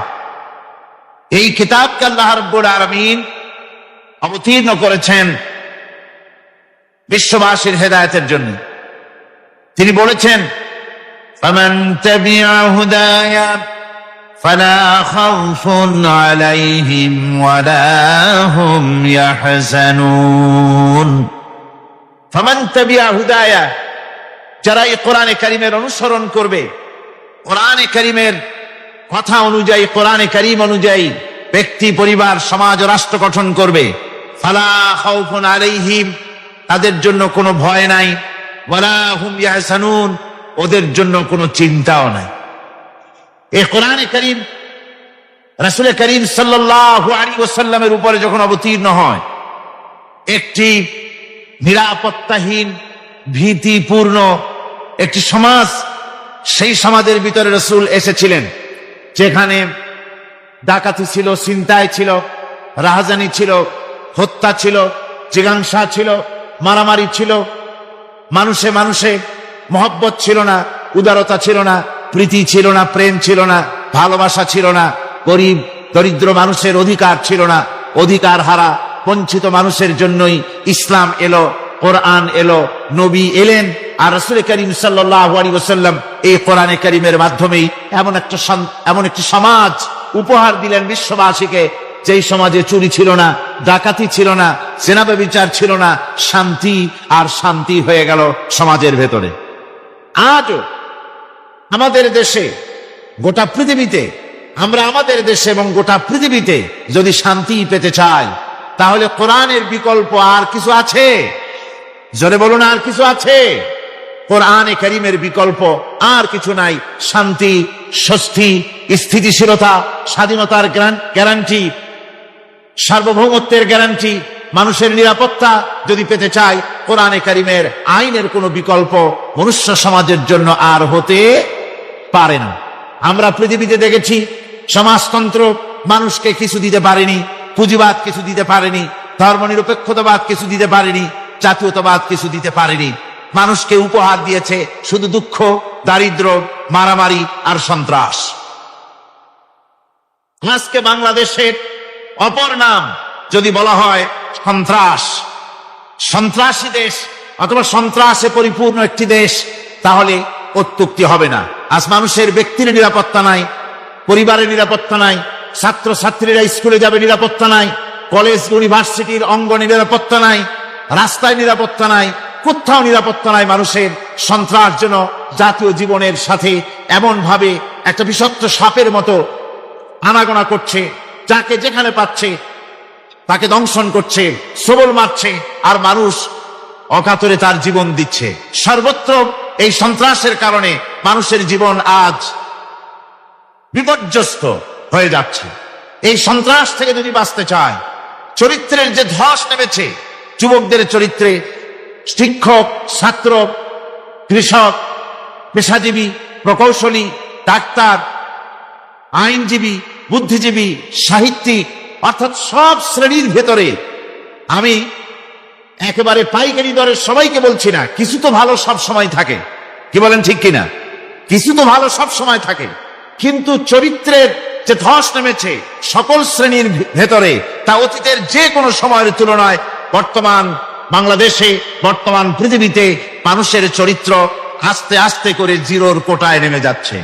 এই চরিত্র যদি আমরা বাঁচাতে চাই, চারিত্রিক উন্নতি যদি চাই, সন্ত্রাসমুক্ত জমিন যদি চাই, সন্ত্রাসমুক্ত দেশ যদি চাই, সন্ত্রাসমুক্ত শিক্ষাঙ্গন যদি পেতে চাই, তাহলে কোরআনে কারীমের শাসনের কোনো বিকল্প নাই, কোরআনের আইনের কোনো বিকল্প নাই, আল্লাহর আইনের বিকল্প নাই, আর সৎ লোকের শাসনের কোনো বিকল্প নাই। এই রব শব্দের বাংলা অর্থ করা হয় প্রভু, লালনকারী, প্রতিপালনকারী, কিন্তু এই অর্থ যথেষ্ট নয়। কোরআনে কারীমে যে রব বলা হয়েছে তার অর্থ হচ্ছে, তার অর্থ ব্যাপক, অনেক বিশাল এর অর্থ। এ রব কে বলে? আমি রবের সমস্ত ব্যাখ্যা করতে পারবো না, তবে অল্প কথায় এমন ভাবে বলতে চেষ্টা করব যাতে করে আপনাদের বুঝে আসবে ইনশাআল্লাহ। আমরা বলি ইনশাআল্লাহ।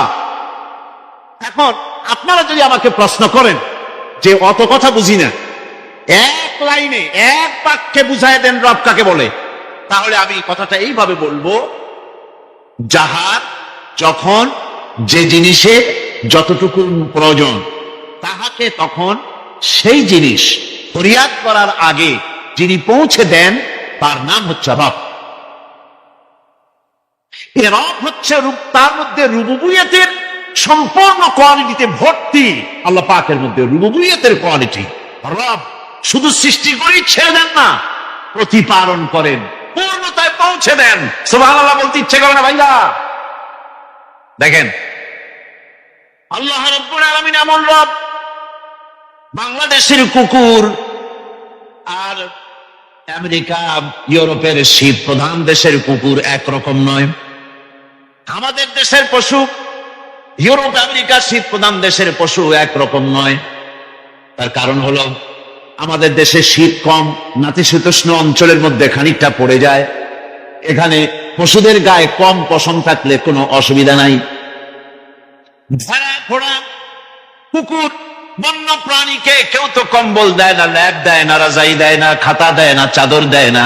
আল্লাহ রাব্বুল আলামিন তিনি এমন রব, শীত প্রধান দেশের পশুদের গায়ে পশম দিয়া চিরস্থায়ী কম্বল জড়ায় দিয়েছেন। এটা হচ্ছে রব। প্রতিপালনের পদ্ধতি কি সুন্দর করে তিনি প্রতিপালন করছেন, কি সুন্দর করে তিনি পশু পক্ষীগুলিকে তাদের আহার জোগাড় করছেন, প্রতিপালন করছেন। তিনি রব, মানুষকে সৃষ্টি করেছেন, আমাদেরকে সৃষ্টি করেছেন, সব প্রয়োজন মিটাইছেন। সুবহানাল্লাহ ওয়া বিহামদিহি, সকল প্রয়োজন মিটিয়েছেন, একটা জিনিস বাদ রাখেন। আমি এই জন্য বলি যে কোরআন হচ্ছে বিজ্ঞানের উৎস। কোরআন বিজ্ঞানের কি? বিজ্ঞানের আবিষ্কার। যত বাড়বে বিজ্ঞান চিরটা কাল কোরআনের কাছে ভিক্ষার হাত দিয়ে এতিমের মতো দাঁড়ায় থাকবে কিয়ামত। আজ পৃথিবীর বিজ্ঞানীরা বলছেন জগৎ সম্পর্কে, আমরা মনে করছি পৃথিবীটাকে, আমাদের কাছে জগৎ দুইটা। কয়টা জগৎ? একটা জগৎ হলো এইটা, ইহ জগৎ আর পর জগৎ, এছাড়া আর কিছু জানি না। এই দুইটাই জগৎ আমাদের কাছে। এখন দেখেন বিজ্ঞানীরা কি বলছে। বিজ্ঞানীরা বলছেন সৌরজগতে শুধু আমাদের সৌরজগৎটাই শেষ না, অসংখ্য সৌরজগৎ আছে মহাশূন্যে, অসংখ্য সৌরজগৎ। পৃথিবীর প্রতি 4 বিলিয়ন মানুষ যদি এক একটা সৌরজগৎ দখল করে, তাতেও সৌরজগৎ শেষ হবে না। আরো সহস্র সহস্র বিলিয়ন বিলিয়ন সৌরজগৎ আরো ফাঁকা পড়ে থাকবে। এত সৌরজগৎ আল্লাহ সৃষ্টি করেছেন। এই মহাশূন্যে বহুমাত্রিক জগতের কথা আল্লাহ পাক এখানে বলেছেন। এই পৃথিবী একটা জগৎ, এই মাটির তলে আছে আর এক জগৎ, সমুদ্রের ভিতরে আছে পানির তলার আর এক জগৎ। আর মহাশূন্য যে কি তা আপনার মাথায় শূন্য হয়ে যাবে চিন্তা করতে করতে। এই জন্য বিজ্ঞানীরা, বড় বড় বিজ্ঞানী, এরা কিন্তু নাস্তিক হয় না। বর্তমান বিজ্ঞানীরা চিন্তা করে গবেষণা করে খেয়ে হারিয়ে ফেলছে মহাশূন্যকে দেখে। যেখানে আছে গ্যালাক্সি, যেখানে আছে মিল্কি ওয়ে, যেখানে রয়েছে অসংখ্য তারকা, এই পৃথিবীটা মহাশূন্য আল্লাহ যেভাবে তৈরি করেছেন সেই তুলনায় এই পৃথিবী একটা মার্বেলের চাইতে খুব বেশি একটা বড় কিছু হয় বলে মনে হয়। পৃথিবী যদি হয় একটা মার্বেলের মতো, তাহলে আমরা যে মানুষ, আমাদের অস্তিত্ব কোথায় চিন্তা করেন। এবার মহাশূন্যে চলেন, মহাশূন্য সে কি বিশাল মহাশূন্য। একটা তারকা থেকে আর একটা তারকায় যদি যেতে হয় তাহলে সহস্র সহস্র বিলিয়ন বছরের দরকার হবে। কি বছর? এ দুনিয়ার বছর না, আলোকবর্ষ, লাইট ইয়ার। আলো চলে প্রতি সেকেন্ডে কত? 1,86,000 মাইল। এই 1,86,000 মাইলের সেকেন্ড, এর মিনিট, এর ঘন্টা, এর দিন, এর মাস, এর বছর, এই আলোকবর্ষ। সহস্র সহস্র আলোকবর্ষ পার হয়ে যাবে এক তারকা থেকে আর এক তারকায় পৌঁছানো সুকঠিন। এ ধরনের অসংখ্য তারকা আল্লাহ পাক তৈরি করে রেখেছে। সূর্য হচ্ছে পৃথিবীর চাইতে 13 লক্ষ গুণ বড়। এরকম সূর্য বিজ্ঞানীরা এখন বলছে, আগে বলতো 1 কোটি সূর্যের চাইতে বড় তারকা, এখন বলতেছে এই রকমের পৃথিবীর চাইতে 13 লক্ষ গুণ বড় যে সূর্য, এরকম 3 কোটি সূর্য খাইয়া ভালাইতে পারে। এরকম সহস্র সহস্র তারকা এক একটা গ্যালাক্সির ভিতরে আল্লাহ পাক তৈরি করে গেছে। এখন মনে হচ্ছে যে এই তারকাগুলি বড় না, এই তারকাগুলির চাইতে আবার বড় জিনিস আছে। সেগুলি কি? সেটাকে বলা হয় ব্ল্যাক হোল। সেটাকে বলা হয় ব্ল্যাক হোল, অন্ধকার কূপ।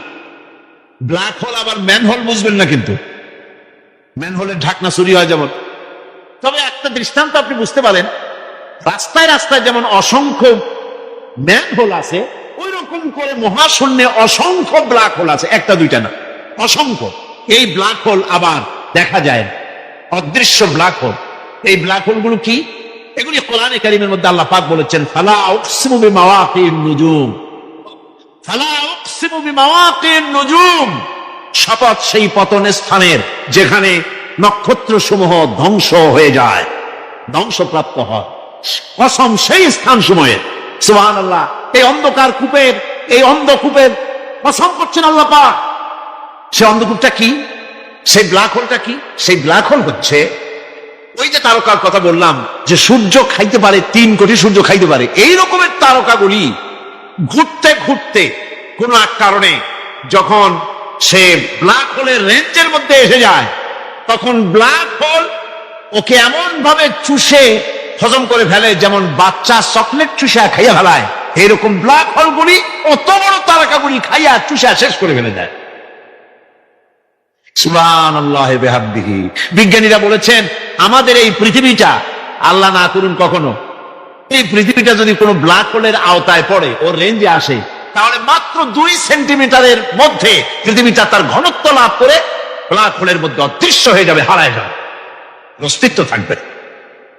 আল্লাহ পাক, আশ্চর্য লাগে আমার বিজ্ঞানের বইপত্র যখন পড়ি, আমার কাছে আশ্চর্য লাগে। 1400 বছর আগে নবী কোন বিজ্ঞানাগারে পড়াশোনা করেন নাই, কোন সায়েন্স নিয়ে রিসার্চ করেন নাই। সেই নবীর মুখ থেকে এমন বিজ্ঞানময় কোরআন আল্লাহ বের করালেন, যা আজকের পৃথিবীর মডার্ন যুগের বিজ্ঞানীরা কোরআনের কাছে এতিম হয়ে দাঁড়ায় আছে। পৃথিবীর কোন বিজ্ঞানী বলতে পারবে না যে কোরআনে কারীমের অমুক আয়াতটা আনসাইন্টিফিক, এটা হাদিস আমাদের বিজ্ঞানের সাথে মিল খায় না, এমন কথা বলতে পারবে না। বরং কোরআন সার্টিফাই করবে তোমার এই বক্তব্য, তোমার এই থিওরি মোস্ট আনসাইন্টিফিক। কোরআন বলবে, ওরা বলতে পারবে না যে আয়াতটা আনসাইন্টিফিক। সুতরাং কোরআন হচ্ছে মহান বিজ্ঞানময়, কোরআন হচ্ছে আল্লাহ পাকের দেওয়া এক মহান বিধান, যে কোরআনের কারণে আল্লাহ পাক আমাদেরকে হেদায়েত দান করেছেন। সুতরাং এই কোরআন হচ্ছে, কোরআনের মধ্যে যা আছে, গোটা কোরআনের যা আছে সব সূরা ফাতিহায় আছে। সুবহানাল্লাহি ওয়া বিহামদিহি। আল্লাহ পাক বলছেন, আলহামদুলিল্লাহি রাব্বিল আলামিন। মহব্বতের সাথে পড়েন সবাই, আলহামদুলিল্লাহি রাব্বিল আলামিন। সমস্ত প্রশংসা, যাবতীয় প্রশংসা সে আল্লাহ পাকের, যিনি তামাম জাহানের পালনেওয়ালা রব। আল্লাহ পাক তার কাছে যখন বান্দা আলহামদুলিল্লাহি রাব্বিল আলামিন বলে, তখন প্রশ্ন হয় যে তার যার প্রশংসা তুমি করছো, তোমরা করছো, তার কি আরো কোনো গুণকীর্তন আছে নাকি? আমরা বলি আর রহমানির রহিম, তিনি পরম দাতা এবং দয়ালু। রহমান এবং রহিম দুটি হচ্ছে সমর্থবোধক, প্রায় কাছাকাছি অর্থবোধক শব্দ। অসীম মেহেরবান এবং বিশেষ করুণাময় তিনি, যিনি রহমান এবং রহিম। রহমান রহিম আল্লাহ পাকের দুটি গুণবাচক নাম। রহমান অপেক্ষা রহিম অপেক্ষা রহমান, এটা হচ্ছে বেশি ব্যাপক অর্থবোধক, যার জন্য তাফসীরে বলা হয়েছে আর রহমানু যুর রাহমাতিশ শামিলা লিজামিল খালায়েক ফিদ দুনিয়া ওয়াল মুমিনিনা ফিল আখিরাহ। অর্থাৎ রহমান তিনি যিনি এমন রহমতের মালিক যা বিশেষত গোটা বিশ্বের সমস্ত মানুষের জন্য প্রযোজ্য। আর রহিম হচ্ছে শুধু কিয়ামতের দিন পৃথিবীতে রহমান, তিনি দয়াবান পৃথিবীর সমস্ত মানুষের জন্য এবং কিয়ামতে শুধু মুমিনদের জন্য। রহমান কিয়ামতে শুধু মুমিনদের জন্য। আর রহিম হচ্ছে আর রহিম দুর রাহমাতি শামিলা লিল মুমিনিনা ইয়াউমিল কিয়ামা। রহিম হচ্ছে শুধুমাত্র কিয়ামতের দিন আল্লাহ রাব্বুল আলামিন শুধু মুমিন লোকদের জন্য এই বিশেষ দয়া কিয়ামতের দিন করবেন। এখন রহমান হচ্ছেন পৃথিবীর সমস্ত মানুষের জন্য, সমস্ত প্রাণীর জন্য। তার দান থেকে কেউ বঞ্চিত থাকবে না, সকলের জন্য তার দানের দরজা অবারিত, উন্মুক্ত।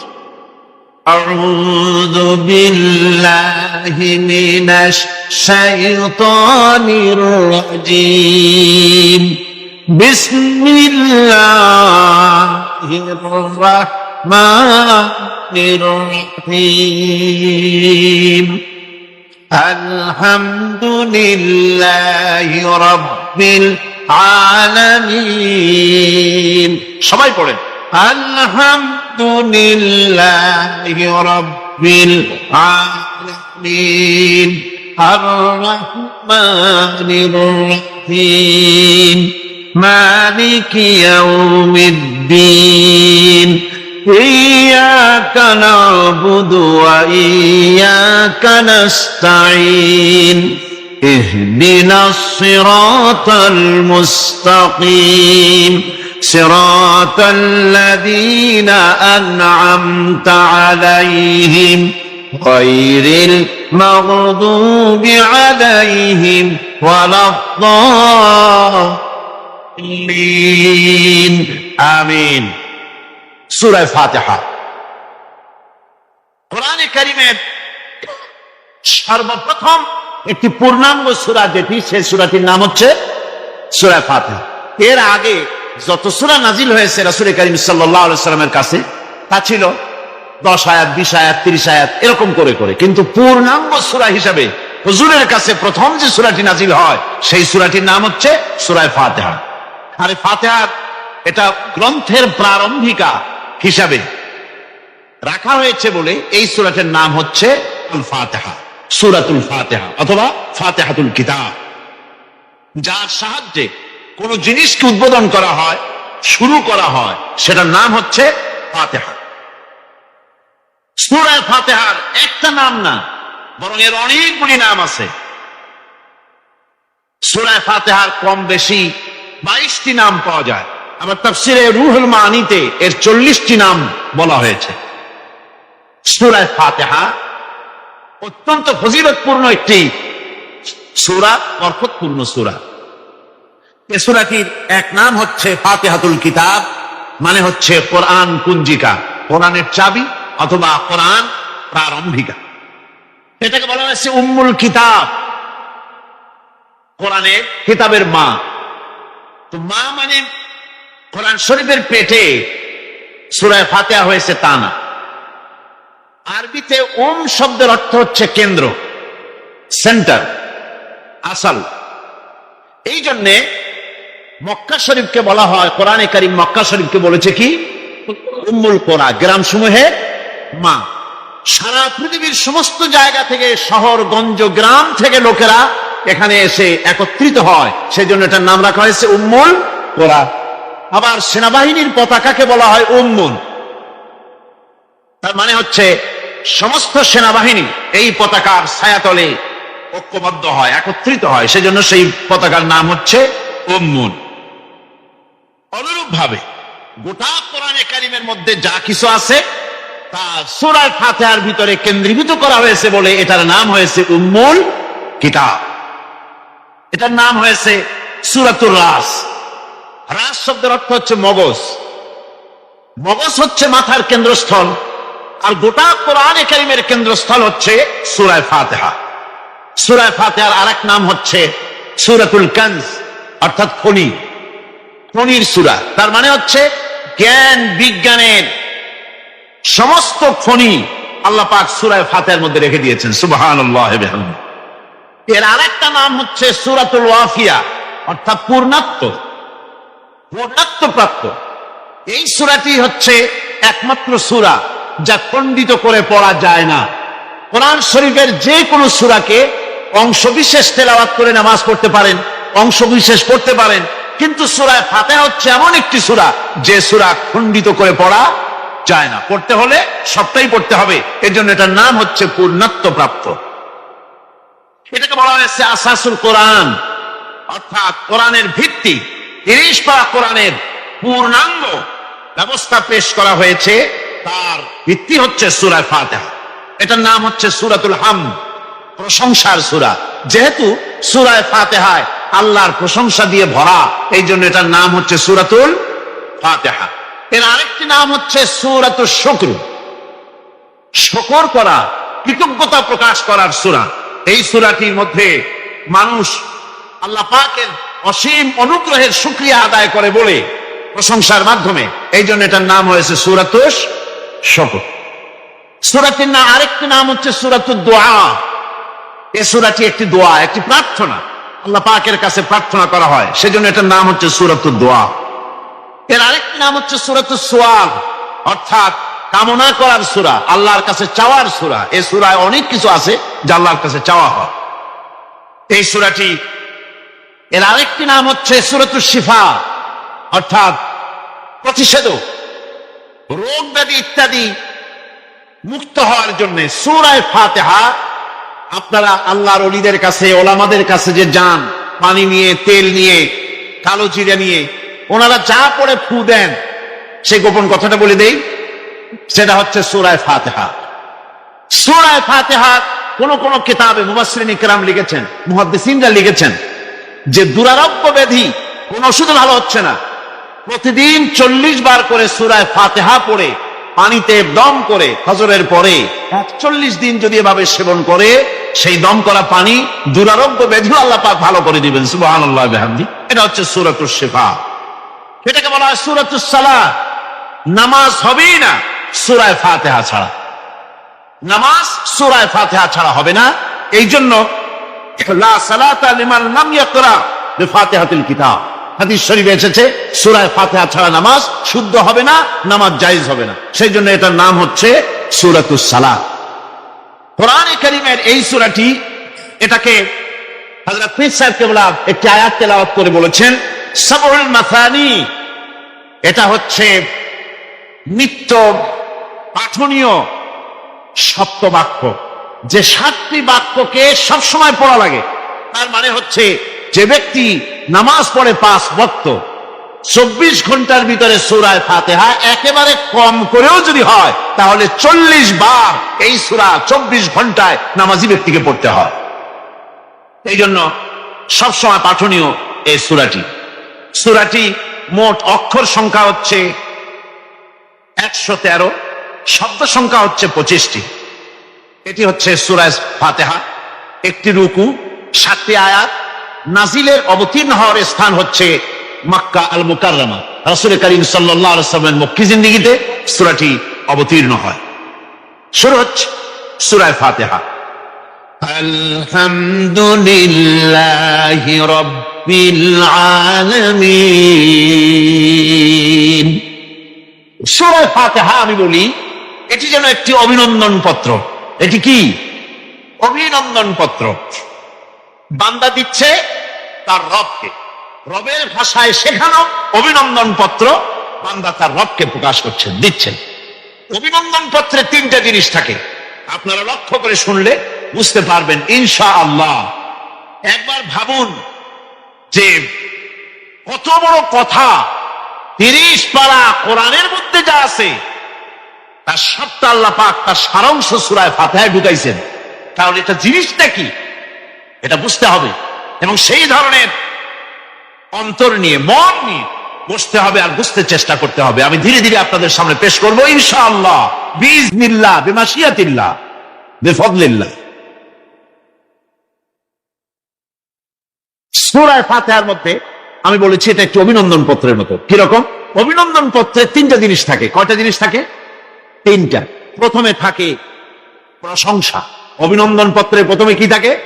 প্রশংসা, 2 নম্বরে থাকে পরিচয়, 3 নম্বরে থাকে দাবি। 3 নম্বরে থাকে দাবি। প্রথমেই দাবি করা হয় না, এটা ঠিক না। প্রথমেই প্রশংসা। সমস্ত অভিনন্দন পত্র আপনারা দেখবেন, মন্ত্রী আসুক, প্রেসিডেন্ট আসুক, অভিনন্দন পত্র পেশ করা হয়, সুন্দর ভাষায় লেখে, হে সংগ্রামী জননায়ক, গরিবের বন্ধু, জাতির কিছু একটা, এইভাবে করে বহুত প্রশংসা করে তারপরে তার নাম খুঁজে পাওয়াই মুশকিল প্রশংসার ঠেলায়। আপনার আগমনী বার্তায় আমাদের এই চট্টগ্রামের আকাশ বাতাস মুখরিত, আবার বৃদ্ধ বনিতা আনন্দে উদ্বেলিত, কে কি করবে দিশে করতে পারছে না, এরকম প্রশংসা।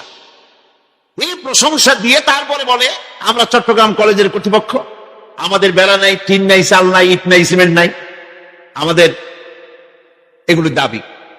তাহলে প্রথমে গেল প্রশংসা, 2 নম্বরে পরিচয়, 3 নম্বরে দাবি।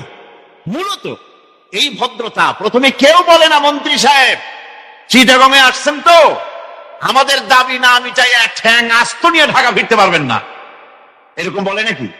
এরকম বললে কিছুই পাওয়া যাবে। মূলত এই যে ভদ্রতা, এই শালীনতা, এই শিষ্টাচার শিক্ষা দিয়েছে আল কোরআন। সুবহানাল্লাহ বিহামদিহি। বান্দাকে কিছু চাইতে হবে, আর চাওয়াটা শিখাইছেন কে? আল্লাহ। কে শিখিয়েছেন? বান্দাকে একটা বড় জিনিস চাইতে হবে, একটা বড় জিনিস চাইতে হবে আল্লাহর কাছে। সে চাওয়াটা কি সেটাও আল্লাহ শিখাইছেন। যেহেতু আমরা তো জানি না, বুঝি না, আল্লাহ আমাদের কত মেহেরবান, তার কত দয়া, আমাদের শিখাই দিচ্ছেন কেমনে প্রশংসা করতে হবে, কেমনে পরিচয় দিতে হবে, আর কেমনে দাবি করতে হবে। 3টি জিনিস সূরা ফাতিহার মধ্যে আল্লাহ পাক ঢুকিয়ে দিয়েছেন। সুবহানাল্লাহ। সুতরাং বলা হচ্ছে, আল্লাহ পাক বলছেন আলহামদুলিল্লাহি রাব্বিল আলামিন। সমস্ত প্রশংসা, যাবতীয় প্রশংসা সবকিছু আল্লাহ পাকের জন্য, যিনি রব্বুল আলামিন, যিনি বহু জগতের, অসংখ্য জগতের যিনি পালনেওয়ালা, তার জন্যই সমস্ত প্রশংসা। এখন হামদ হচ্ছে প্রশংসা, এর অর্থ হচ্ছে সুন্দরের প্রশংসা। অসুন্দরের কিন্তু কোনো হামদ হয় না, অসুন্দরের হামদ হয় না। হামদ হয় কার? সুন্দরের। সুন্দরের হামদ হয়, প্রশংসা হয়। এই জন্য প্রশংসা করতে হবে আল্লাহ পাক। কোন ফাসিকের প্রশংসা যদি করা হয়, আল্লাহ পাক নারাজ হয়ে যান। আল্লাহ পাকের আরশ গোসায় থরথর করে কাঁপতে থাকে। প্রশংসা হবে কেবলমাত্র কার? আল্লাহ পাক। এবং এই প্রশংসা সবটুকু হামদের আগে আলিফ লাম লাগানো হয়েছে। এটা হচ্ছে জিন্স বা ইস্তেকরার, অর্থাৎ সমস্ত বস্তুকে বোঝাবার জন্য আল শব্দকে ব্যবহার করা হয়েছে। আলহামদু, সমস্ত প্রশংসা সেই আল্লাহ পাকের, যিনি তামাম জাহানকে সৃষ্টি করেছেন এবং প্রতিপালন করেছেন। আল্লাহ রাব্বুল আলামিন বলেন, আমরা শুরু করছি সূরা ফাতিহা, অভিনন্দন পত্র দিচ্ছি। কারে দিচ্ছি? আল্লাহ পাককে দিচ্ছি। শেখানো ভাষা দিয়ে রব্বুল আলামিন বলেন, প্রশংসা করো আলহামদুলিল্লাহি রাব্বিল আলামিন। সমস্ত প্রশংসা আল্লাহ পাকের, যিনি হচ্ছেন রব। যিনি কি? রব। সেদিন ওই কিয়ামতের মাঠে বিভীষিকাময় দৃশ্য, মানুষ হয়রান হয়ে যাবে। মাথার 1 হাত অথবা অর্ধ মাইল অথবা 1 বিগত এতটুকুন উপরে ওই প্রকাণ্ড সূর্যটার তাপ আসবে। গুনাহগারের মাথার চান্দি ফেটে গিয়া মগজগুলি গলে গলে নাক কান দিয়ে বের পড়তে লাগবে। জিহ্বাটা কুকুরের মতো ঝুলে নাভিস্থল পর্যন্ত পড়ে যাবে। মাটিটা সূর্যের উত্তাপে তামার মতো গরম হয়ে যাবে। সারা হাসর জুড়ে আওয়াজ হবে, পানি পানি পানি। মানুষেরা হয়রান হয়ে যাবে সে হাসরের ময়দানে। এই চরম কষ্টের ভিতরে আল্লাহ রাব্বুল আলামিন বলেন, সেদিন 2টো ভাগ হয়ে যাবে।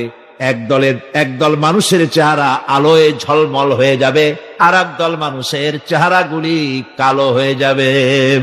উজুহু ইয়াওমাইদিন মুসফিরাতুন দাহিকাতুন মুস্তাবশিরা ওয়া উজুহু ইয়াওমাইদিন আলাইহা গাবারা।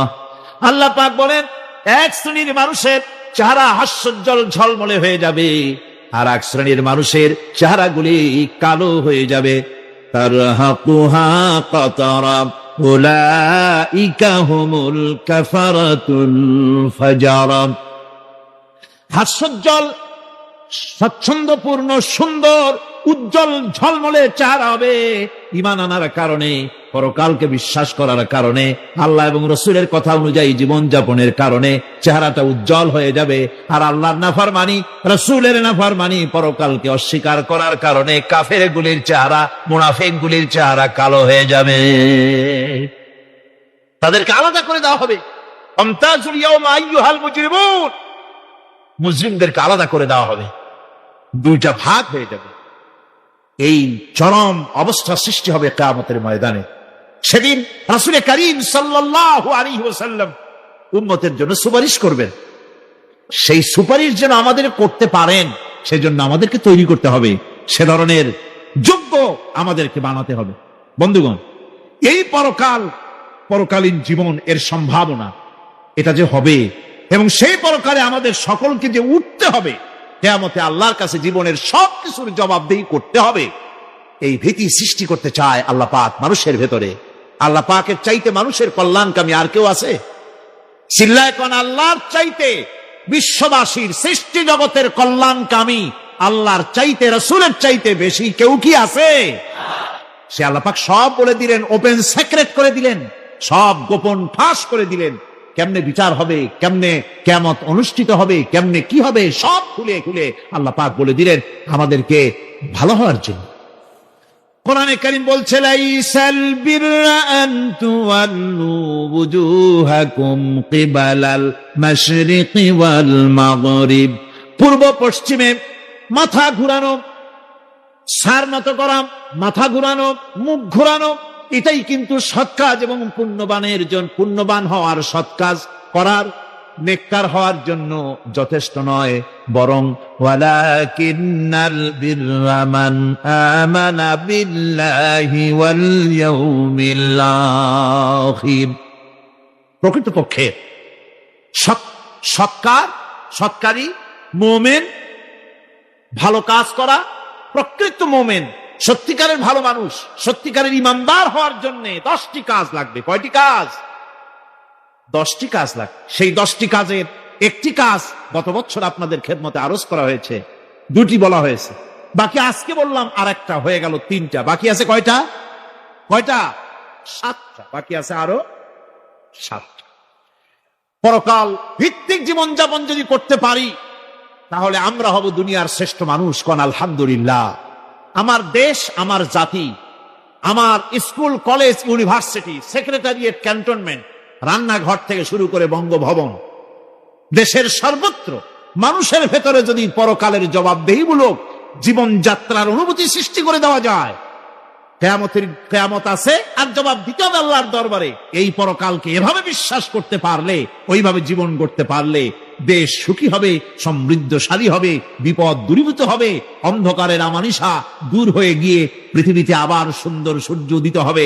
ইসলামের নতুন বার্তা নিয়ে পৃথিবীতে শান্তি আসবে, সুখ আসবে, সমৃদ্ধি আসবে, স্বাধীনতা টিকবে, সার্বভৌমত্ব টিকবে, দেশ এক সুখী, সমৃদ্ধশালী, সুন্দর দেশে পরিণত হবে। বাংলাদেশ হবে পৃথিবীর একটা আদর্শ দেশে পরিণত হয়ে যাবে, যদি এই কথাগুলি আমরা বিশ্বাস করি আর আমল করে চলতে পারি। আল্লাহ পাক যেন সে তৌফিক আমাদের দেন। সকলে বলি আমিন।